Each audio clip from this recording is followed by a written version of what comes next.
Magandang araw sa lahat po ng mga sumusubaybay at nanonood sa YouTube channel ng ating mahal na Panginoong Hesus.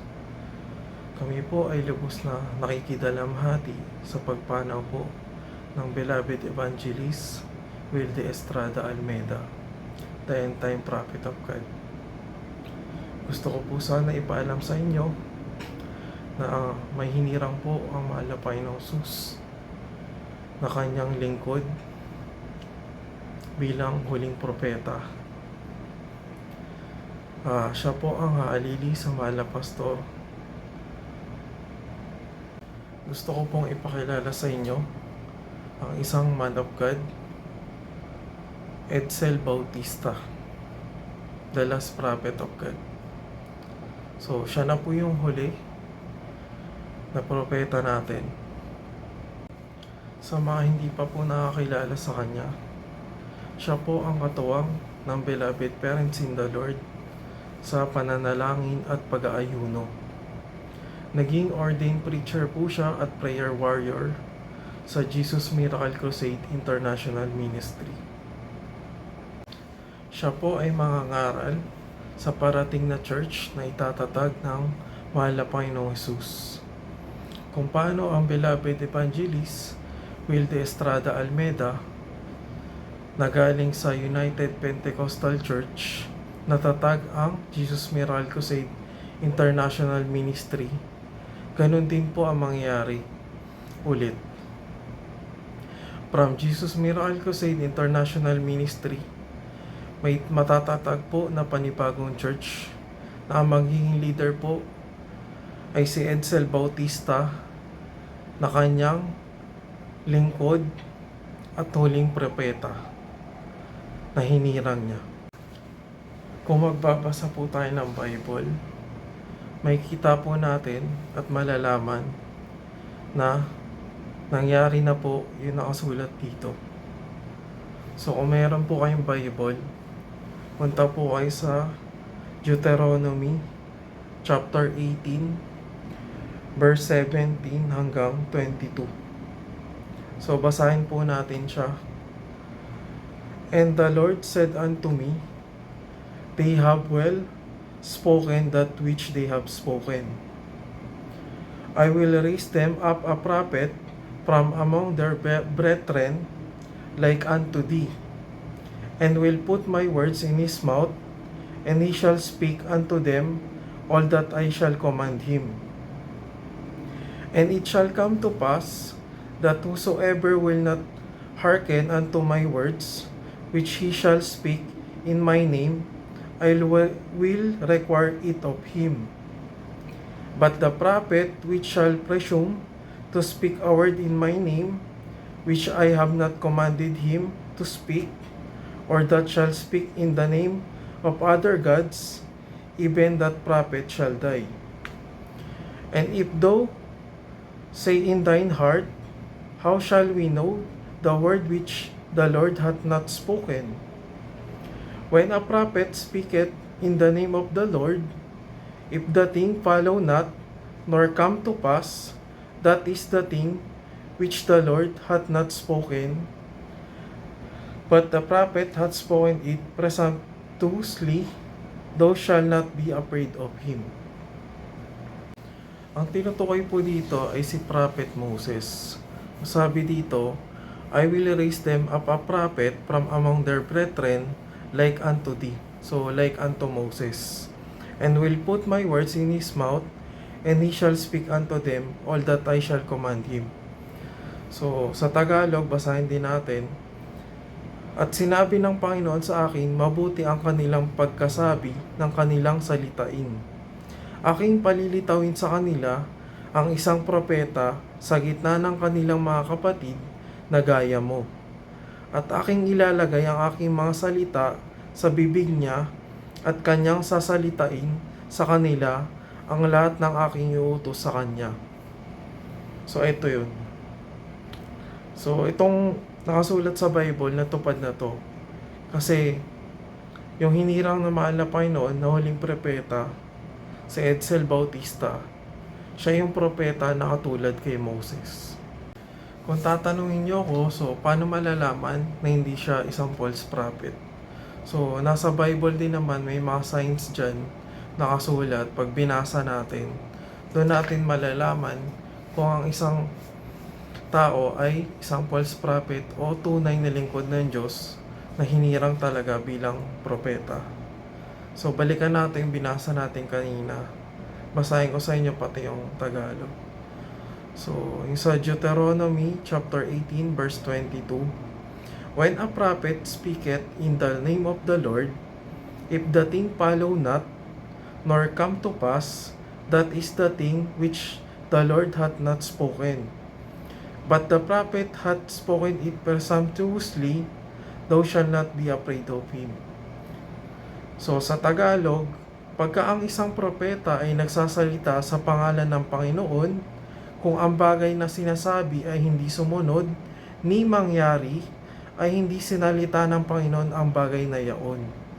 Ang propetang yaon ay nagsalita ng kahambugan, huwag mong katatakutan siya.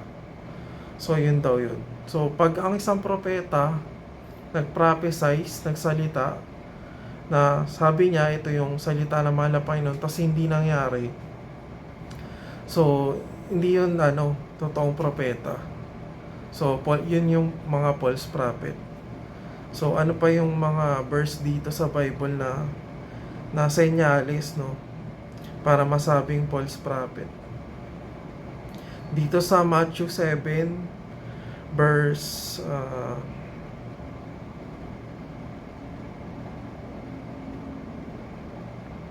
15 to 16. So sabi dito, beware of false prophets which come to you in sheep's clothing, but inwardly they are ravening wolves.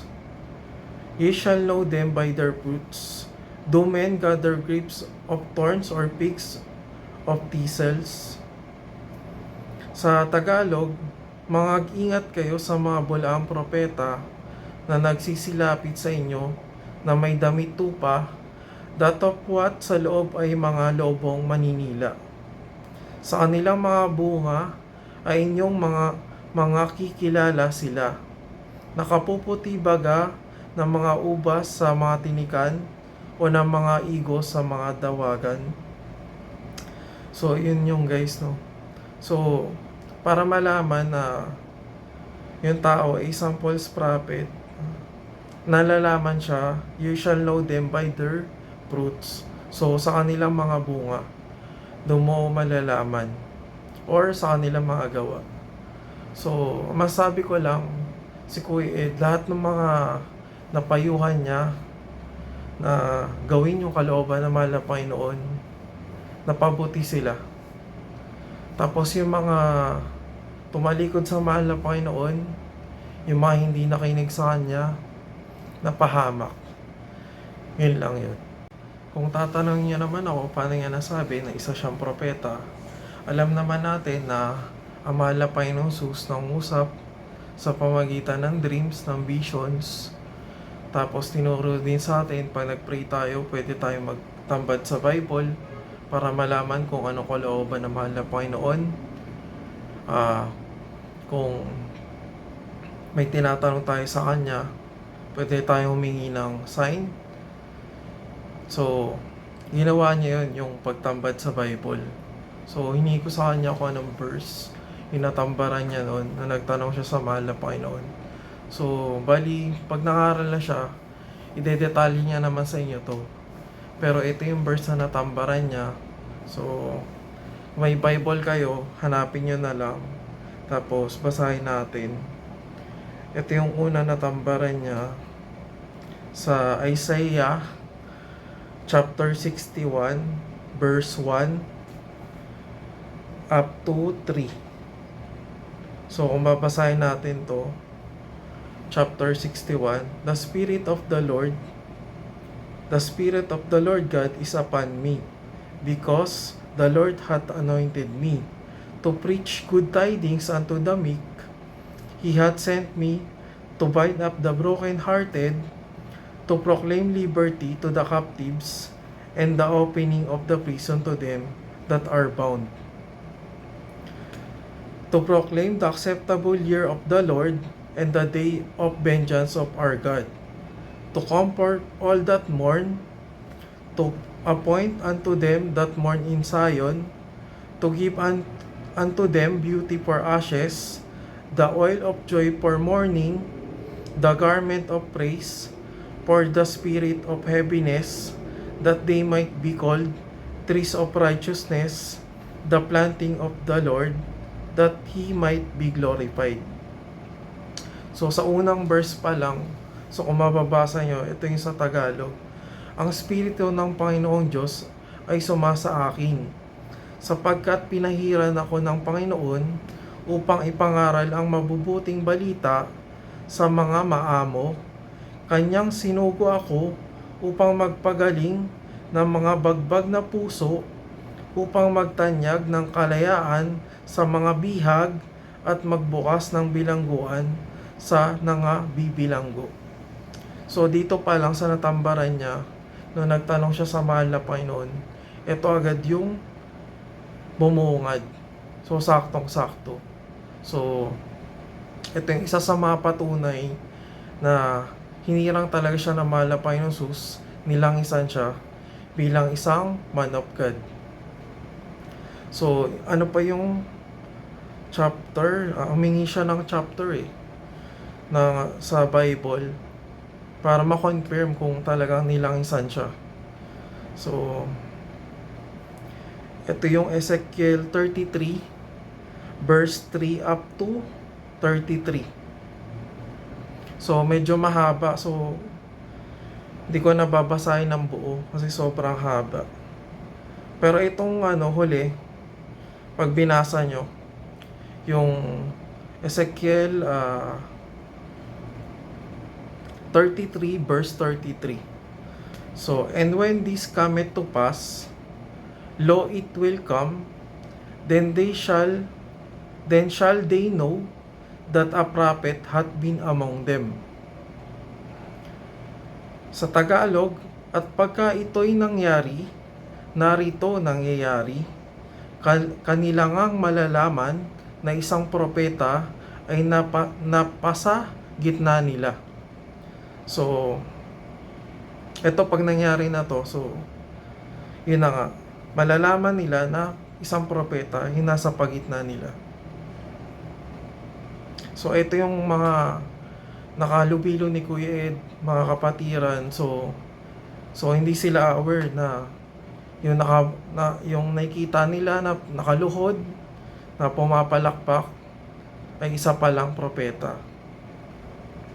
So, ano ba yung mga signs ng mga prophet? Yung mga katangian ng propeta. So, na sila lang yung nakagawa talaga. So, ang mahal na pastor nakapag-fasting ng sobrang haba. Tapos nakakaluhod ng sobrang haba din.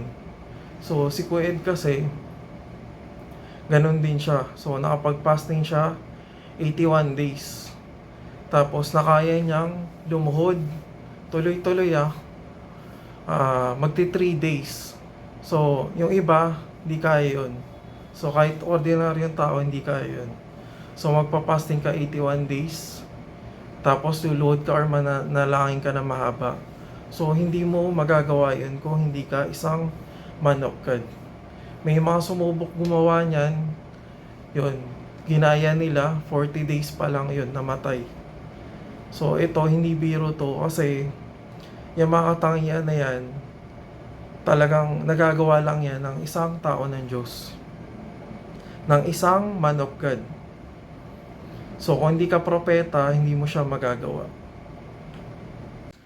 So onting background kay Kuya Ed. So si Kuya Ed nakapagtapos ng political science. So itutuloy niya dapat yon sa UP College of Law para maging lawyer. Kaso hindi niya natinuloy. Kasi sabi ng beloved evangelist Willie Estrada Almeida, huwag niya na ituloy. Tapos sinabi sa kanya na pagdating ng 21 years old, mangaral siya. So yung iba siguro sa inyo, iniisip, bakit mahaba yung buhok niya? So, alam niyo naman guys, no, sa Bible, So, meron mga ganyan, yung mga may panata. Tulad yung kay Samson, mahaba yung buhok. So, wag tayo mag-judge pag nakita natin na ganun. So, in due time, puputulin niya yung buhok na yan. Lalo na pag nag-start na siya ng pangangaral. Yung iba siguro sa inyo napapaisip, no, bakit hindi na lang yung beloved children yung pumalit, 'di ba? O kaya yung mga ordained preacher or elder ng church, bakit kailangan maghirang pa, mahal na Panginoong Jesus, ng tatayong leader para sa lahat? So, hindi kasi ganun yun. So, kung kaya nila, di sana sila na lang talaga hinirang. Ang problema, hindi nila kaya or wala silang katangian or kakayahan na ganun, na tulad sa isang propeta. Saka, kung ah kung alalahanin natin sa Bible, sa Old Testament, so yung mga pumalit sa mga propeta, hindi naman yung mga anak nila. So usually, naghihirang talaga ang mahal na Panginoong Jesus kung sino yung papalit. So from Moses, hinirang si Joshua. So yun, hindi yung anak ni Moses yung pumalit sa kanya. So ganun po yun. Kung tatanungin niya naman ako, ano yung patunay ko na magkakaroon talaga ng parating na church or may itatatag ang mahal na Panginoon Jesus na panibagong church. So, ito yun. So, tulad ng sinabi ko kanina, ang mahal na Panginoong Jesus nangusap sa pamagitan ng vision. So, ito yung tinatawag ni Kuya Ed na 10 pages. So, ito, pag print siya sa short band paper, 12 pages siya. Pero pag sa long band paper, 10 pages. Kaya tinatawag ito ni Kuya na 10 pages. Etong papel na to, so, ano pa to? July 17, 2003. No? Tapos pinadala siya April 7, 2005. Doon to na-post sa website ng Jesus Miracle Crusade International Ministry. So, kung may access kayo doon, may account kayo sa Jesus Miracle Crusade International Ministry. Sa, yung mga testimonials, nandun sa, miscellaneous. So, nakasulat dito, Servant to Jesus, USA. Subject, Beloved Pastor Almeida. Developer's note, no editing, posted as sent straight from the heart of God to His servant Pastor Wilde Almeida and precious saints of God. Tapos, eto, pinadala niya yung vision niya. Foreigner yung nag-send nito. So, ito yung vision niya, mahaba. So, hinighlights ko na lang, pinapotocopy ko to. So, kung mapansin niyo, papel, sobrang luma na. So, kasi pa to, 2005. So, basahin natin yung mga hinighlights ko dito. So, para malaman nyo, yung sa vision na sinabi dito, magkakaroon talaga ng parating na church. So, ito na, basahin ko sa inyo. So, una kong hinighlight dito, ito yung, actually, bibigyan ko kayo ng copy nito. So, bahala ko mag-create ng PDF file nito. Tapos, ilalagay ko yung link sa baba. So, i-download nyo na lang para mabasa nyo ng buo. Pero basahin ko yung iba sa inyo na ito yung patunay na magkakaroon talaga ng parating na church. So, ito na. So, basahin ko. I, the Lord, am now searching for a new crop and a new generation. Hear my voice, said the Lord. For in this time, as it was spoken in the beginning of this ministry, that I, the Lord God, would raise up a new crop and a new generation.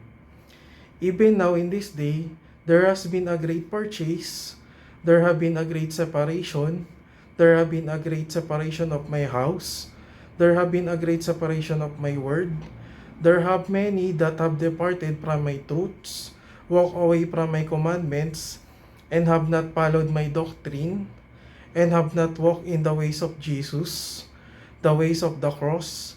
But in this hour, my spirit is cast upon the highways, upon the hedges. My spirit is cast upon the isles.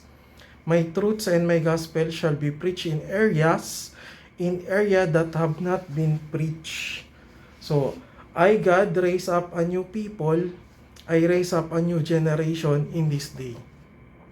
So, sinasabi lang dito, yun nga.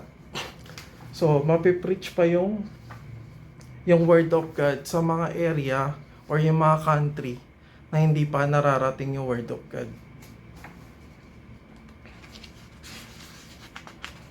Tapos, marami manunumbalik. Tapos, i-scroll pa natin. So, ito. Hear the voice of the Lord this day, for this is the day that the Lord knocks on many hearts, and many shall be called, many shall be searched out, but you shall be chosen in this hour. Let it be so, that you bend your wills, bend your hearts, bend your own mind. Let it be so, said God, that you're not turned to the right, that you're not turned to the left, that you go straight forward, even as Moses commanded the children of Israel to go straight forward, for this is the day of the Red Sea miracle. This is the miracle that the walls of Jericho, this is the day of miracle, said God, that I promised from centuries and from old ancient prophets, a people for signs and wonders. This is the day of the later times. So, sabi dito, sa parating na church, so, magkakaroon uli nung Red Sea miracle. So, kung maalala nyo si Moses, di ba hinati yung dagat? So, yung mga ganong tipong miracle uli yung makikita natin dito sa parating na church. Tapos, scroll pa natin. So, basahin pa natin iba dito. Medyo mahaba kasi, so, highlight ko na lang yung mga sobrang importante na maganda marinig nyo rin kung di nyo man siya mabasa. So, tingnan pa natin dito. Ito kasi yung vision na mangyari sa hinaharap. So,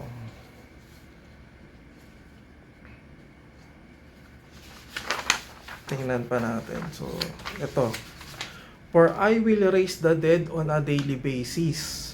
I will create miracles as my messengers have prophesied. Legs will grow, arms will grow, eyeballs, prosthetic teeth will grow in your mouth, eyeballs will grow, the impossible will happen. O, ibig sabihin guys, no? So, ito yung mga miracle na gagawin ng mahal na Panginoon sa parating na church. So, bubuhay siya ng patay on a daily basis. So, araw-araw may bubuhayin patay daw. Tapos, yung mga legs, yung mga putol yung paa, tutubo uli yung paa mo. Ganong klaseng miracle. So, yung mga arms na putol, tutubo rin yung arms na putol. So, ganong katindi na mga miracle. Pati yung eyeballs, wala eyeballs, magkakaroon uli ng eyeballs. Pati yung mga ngipin na wala na, yung prosthetic teeth na lang yung gamit nila. So, tutubuan uli sila ng panibagong ngipin. So, ganun katindi yung mga miracle na papakita ng mahal na Panginoon sa atin dito sa parating na church.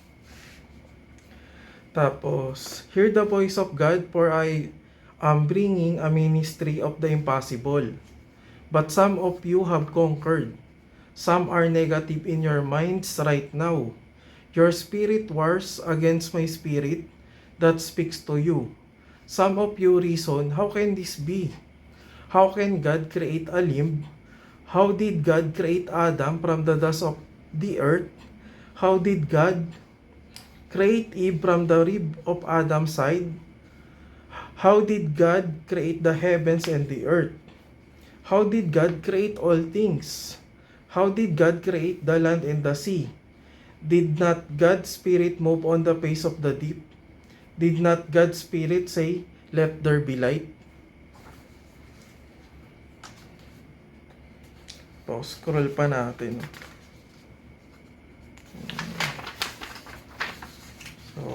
basahin nyo iba. So, ano lang naman, highlight ko lang yung sobrang importante. Para malaman nyo rin. So,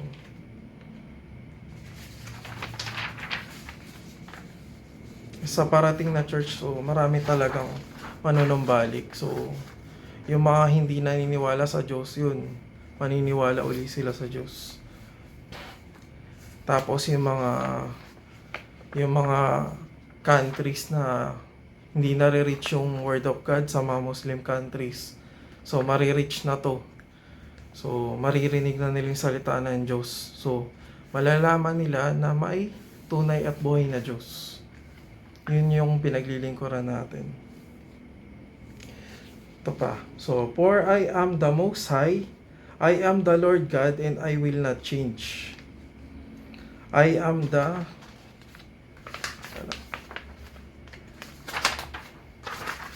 same yesterday, today, and forever. So, yun yung sinasabi ni Kuya madalas. So, Jesus the same yesterday, today, and forever. So, yung iba kasi binabago yun. So, panahon yan, Old Testament yan. Kayo yan, ganun. Iba na yung ngayon. So, hindi ganun yun, no? Sinasabi dito, the same yesterday, today, and forever. Being not carried away with these doctrines, the false doctrines, these winds of doctrines, of these moderns, the everything going into wind of doctrines. But I am returning my people back to that's written to the Holy Scriptures. And I, the Lord, speak to my people in this modern time, and in these modern days. In this hour I say unto you, be careful of the Bibles you read, for there are many translations that lead astray. But I say unto you that the King James have been a proven Bible for hundreds of years. So, sinasabi lang dito, so gamitin pa rin natin yung King James Version na Bible. Kasi yung ibang translation, so dinadagdagan kasi nila or binabawasan yung Holy Scriptures, yung Word of God na nasulat doon. Yung iba naman is natatranslate nila ng mali. So, ito pa rin yung gawin natin basehan sa mga salita na mahal na Panginoon. Tapos, sabi dito, but there are other good Bibles, but I say my people, stay with that word. There is other good Bibles, but I say to my people, be careful of this modern Bible, these new translations and this new Greek that preachers have. For I say unto you in this hour, there is many taking away from the Holy Scriptures and trying to add their own scriptures, which will not work. But that I spoke to my holy apostles and my prophets, and Jesus Christ stands. Hear me, saith the Lord, for I am the Almighty. Scroll pa natin. So, nasulat pa dito, so, nation shall shake at my word. News media shall shake. It shall not be a revival in this modern day ministry, but it shall be a revival that many news will carry international news. So, ito na yung yung pangangaral sa buong mundo talaga. So, dito na marireach talaga. So, sa international news kakalat yan. So, hindi kasi nila madedenay yung gawa na mahal na Panginoon, lalo na yung mga miracles niya.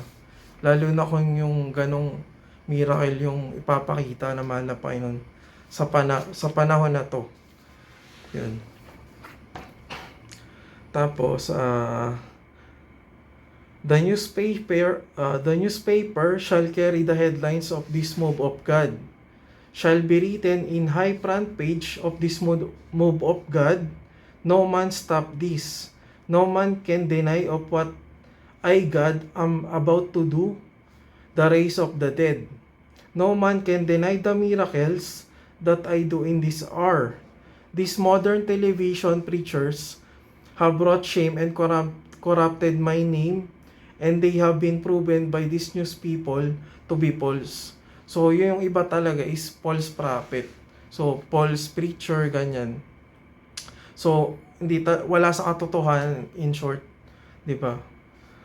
But I, in these last days, raise up a ministry that this news media shall not touch. They will have to say it is real. They will not be able to explain it, but they will say it is real. They will not be able to explain it, but they will say, as it is, so is it. So, yung parating na church, yung hindi talaga siya made-deny kahit sino, kahit sa news media.